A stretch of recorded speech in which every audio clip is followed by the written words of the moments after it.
সাইডে সাইডে সাইডে সাইডে সাইডে সাইডে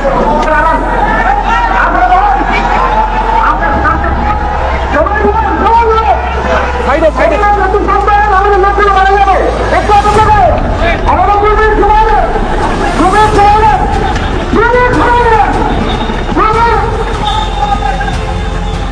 আস্তে ভাই আস্তে আস্তে আস্তে। দর্শক বন্ধুরা, আপনারা দেখতেই পাচ্ছেন এই মুহূর্তে জাতীয় পার্টির উপরে কিন্তু গ্রেনেড হামলা থেকে শুরু করে স্মোক নিক্ষেপ থেকে শুরু করে আরো নৃশংসতা কিন্তু বর্তমান অন্তর্বর্তী সরকারের হুকুমদারিতে কিন্তু বর্তমান আমাদের বাংলাদেশ পুলিশ বাহিনী কিন্তু বর্তমান চালাচ্ছে। এই মুহূর্তে জাতীয় পার্টির নেতা কর্মীরা কিন্তু একের পর এক তারা কিন্তু বলার চেষ্টা চালাচ্ছে যে ডক্টর ইউনূসের নির্দেশে পুলিশ বাহিনী এবং সন্ত্রাসীরা সবাই সমন্বয় হয়ে জাতীয় পার্টির উপরে কিন্তু এই গ্রেনেড হামলা কিন্তু একের পর এক নিক্ষেপ চালাচ্ছে। বর্তমান জাতীয় পার্টির নেতা কর্মীদের উপরে এই নৃশংসতা কেন, বর্তমান এটারই কিন্তু দাবি নিয়ে রাজপথে কিন্তু নেমে এসেছে জাতীয় পার্টির নেতা কর্মীরা। উল্টো দিকে পুলিশ বাহিনী কিন্তু একের পর এক আপনার বড় বড় গ্রেনেড কিন্তু ছুরি মারছে।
জাতীয় পার্টির উপরে যেভাবে আজকে মানে জাতীয় পার্টির সমাবেশে গ্রেনেড হামলা থেকে শুরু করে স্মোক নিক্ষেপ থেকে শুরু করে আরো বিভিন্ন আপনার ভয়ঙ্কর অস্ত্র দিয়ে যেভাবে আক্রমণ চালিয়েছে আমাদের বাংলাদেশে, ইতিপূর্বে যখন শেখ হাসিনার উপরে গ্রেনেড হামলা চালিয়েছিল ঠিক সেটাই আমরা পুনরায় দেখতে পারলাম জাতীয় পার্টির উপরে সেই একই পদক্ষেপ গ্রহণ করার জন্য। কিন্তু কেন জাতীয় পার্টির উপরে এই নৃশংসতা, কেন তার নেতা কর্মীদের উপরে কেন এই গ্রেনেড হামলা, কেন? বর্তমান অনেকেই আপনারা পুলিশ বাহিনীদেরকে দোষারোপ করতেছেন, তবে এটার সাথে আমি তুষার সহমত নয়। কেন? তার আগে আপনারা এই ফুটেজটি দেখে আসুন, তারপরে বাকি কথা বলছি। আমার হাতেও গুলি লেগেছে। প্রিয় দেশবাসী, আপনারা আমাদের পাশে দাঁড়ান। পুলিশ আমাদের নির্বিচারে গুলি করতেছে। দেখুন আমার হাতেও গ্রেনেড লেগেছে, পায়েও গ্রেনেড লেগেছে। আমার মতো অসংখ্য নেতাকর্মী আহত দেখতে পাচ্ছেন। প্রিয় দেশবাসী, পুলিশ আমাদের নির্বিচারে গুলি করছে, পুলিশ আমাদের গ্রেনেড নিক্ষেপ করছে। আপনারা রুখে দাঁড়ান এই সন্ত্রাসী পেটুয়া বাহিনীর বিরুদ্ধে। প্রিয় বন্ধুরা, পুলিশ আমাদের গ্রেনেড নিক্ষেপ করে, দেখেন হাতে গ্রেনেড লেগেছে। প্রিয় বন্ধুরা, আপনারা দেখতে পাচ্ছেন পুলিশ আমাদের আক্রমণ করেছে, পুলিশ নির্বিচারে আমাদের গুলি করছে।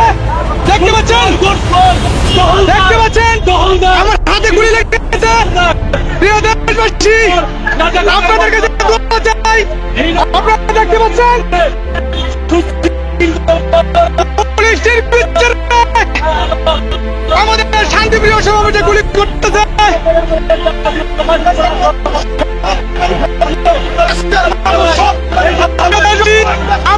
দেখতেই পারলেন একজন জাতীয় পার্টির নেতা, উনি বললেন যে পুলিশ বাহিনীর আসলে বর্বরতা, পুলিশ বাহিনীর গ্রেনেডে ওনার হাতে এবং পায়ে লেগেছে। এখন আমার প্রশ্ন হচ্ছে, পুলিশ বাহিনীকে এই হুকুমটা দিল কে? মানে যেই হুকুমটা পালন করার জন্য আপনাদের উপরে আক্রমণ চালিয়েছে বাংলাদেশ পুলিশ বাহিনী। এখন দোষ কি পুলিশ বাহিনীর? না, দুষ্কার যে নাকি হুকুম দিয়েছে। কেন বললাম? কারণ 5 আগস্ট বা কুঠা আন্দোলন চলাকালীন আমরা দেখেছি যে পুলিশ বাহিনী ঠিক একই কাজ করেছে। হুকুম কে দিছে? শেখ হাসিনা দিছে, এটাই তো বলছে সবাই, তাই না? তো শেখ হাসিনা যদি হুকুম দিয়ে থাকে, বাংলাদেশের জনগণ তারা রাজপথে নেমে এসেছে যে এত স্বৈরাচারিতা কেন করতেছে। ঠিক একই প্রশ্ন আমার এখনই, অন্তর্বর্তীকালীন সরকার ডক্টর ইউনূস তিনি কেন জাতীয় পার্টির উপরে গ্রেনেড হামলা চালিয়েছে? তো আমাদের বাংলাদেশের যারা নাকি কোঠা আন্দোলনে রাজপথে নেমে এসেছিলেন, ঠিক একই আপনার কথার উপরে ভিত্তি করে বা একই যুক্তি নিয়ে যে কেন বর্তমান সেই সময় যে কেন শেখ হাসিনা আন্দোলনকারীদের উপরে পুলিশ বাহিনীদেরকে দিয়ে ফায়ারিং করবে, গ্রেনেড হামলা করবে, কেন এই নৃশংসতা চালাবে, তাই নয় কি? তো বর্তমান অন্তর্বর্তীকালীন সরকার উনি যে বর্তমান বর্বরতা চালালো জাতীয় পার্টির উপরে, এটাকে কেন্দ্র করে আপনারা কি বলবেন? কি বলবেন আপনারা? কাজটা কি ঠিক হয়েছে বলেন তো? আরে ভাই, জাতীয় পার্টি তো সেখানে সুন্দরভাবে সমাবেশ পালন করতেছিল, তাই না? তারা মিটিং করতেছিল তাদের রাজনৈতিক ইস্যু নিয়ে। কই জাতীয় পার্টিকে তো আওয়ামী লীগের মতো, মানে আওয়ামী লীগের যেভাবে অন্তর্বর্তী সরকার কার্যক্রম স্থগিত করা হয়েছে, জাতীয় পার্টিকে তো করে নাই। তাহলে জাতীয় পার্টির উপরে এই হামলা কেন? জাতীয় পার্টি কি কারোর উপরে হামলা করেছে? করে নাই। তারা সুন্দরভাবে সেখানে তাদের সমাবেশটি উদযাপন করতেছিল, কিন্তু না, আপনারা সেটা হতে দিলেন না। আপনারা কি করলেন? তাদের উপরে গ্রেনেড হামলা চালালেন। এখন এটার প্রতিফলন আসলে কি হতে পারে বলেন তো? প্রতিফলন আসলে কি হতে পারে? তো জাতীয় পার্টি এখন তারা যদি আপনাদের উপরে এই একই কাজ বা একই ফর্মুলা মানে ই করে গ্রহণ করে, সেক্ষেত্রে আপনারা কি বলবেন? শেখ হাসিনা বা স্বৈরাচারের দোষর, তাই তো, তাই নয় কি? একই ট্যাগ আপনারা লাগিয়ে দিবেন। কিন্তু আপনারা যে কাজটি করলেন সেটা খুব ভালো, মানে সেটা আইনগতভাবে আছে, তাই তো, তাই না? তো এগুলা কি বিচার হবে না? আপনারা যে ট্রাইব্যুনাল গঠিত করছেন, সে ট্রাইব্যুনালে কি আছে নাকি? আছে যে আপনাদের বিচার করার জন্য আপনারা আদার্স যেই বাংলাদেশ জাতীয়বাদী দলগুলো আছে বা ৭১-এর পক্ষে যে শক্তির আছে, তাদের উপরে আপনারা এভাবে হামলা চালাতে পারবেন? আছে? আমাদের সংবিধানে আছে, নাই তো? তো একের পর এক আপনারা ভাইলেন্স করে যাবেন, হামলা চালিয়ে যাবেন, বর্বরতা একের পর এক চালাবেন, তারপরও কি আপনাদের বিচার হবে না? আপনাদের বিচার হবে না? আমি জাতীয় পার্টির নেতাকর্মীদের উদ্দেশ্যে আমি একটা কথা বলতে চাই, ভাই এখানে না পুলিশকে দোষারোপ করে কোনো লাভ নেই। কেমন? পুলিশ হচ্ছে বর্তমান নিরুপায়। দেখেন ৫ই আগস্টে শত শত মানে পুলিশকে যেভাবে আপনার মানে পিটিয়ে মেরে ফেলছে, আগুন দা পুরাই মারছে, তার কিন্তু বিচার কিন্তু পুলিশ বাহিনী পায় নাই, বা কোনো সরকার করেও নাই, বা এই অন্তর্বর্তী সরকার কিন্তু করে নাই। তো এখন পুলিশ কি করবে?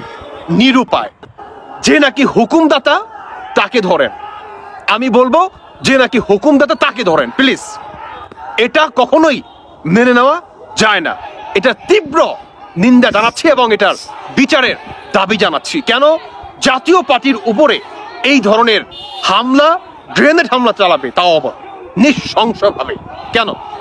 এটার বিচার অবশ্যই বাংলার মাটিতে হতেই হবে। ডক্টর ইউনূসকে এটার জবাব অবশ্যই দিতেই হবে। দর্শক বন্ধুরা, আপনারা কি মনে করছেন? বাকিটা আপনাদের ব্যক্তিগত মতামত অবশ্যই জানিয়ে যাবেন। ভালো থাকুন সবাই। আল্লাহ হাফেজ। আসসালামু আলাইকুম।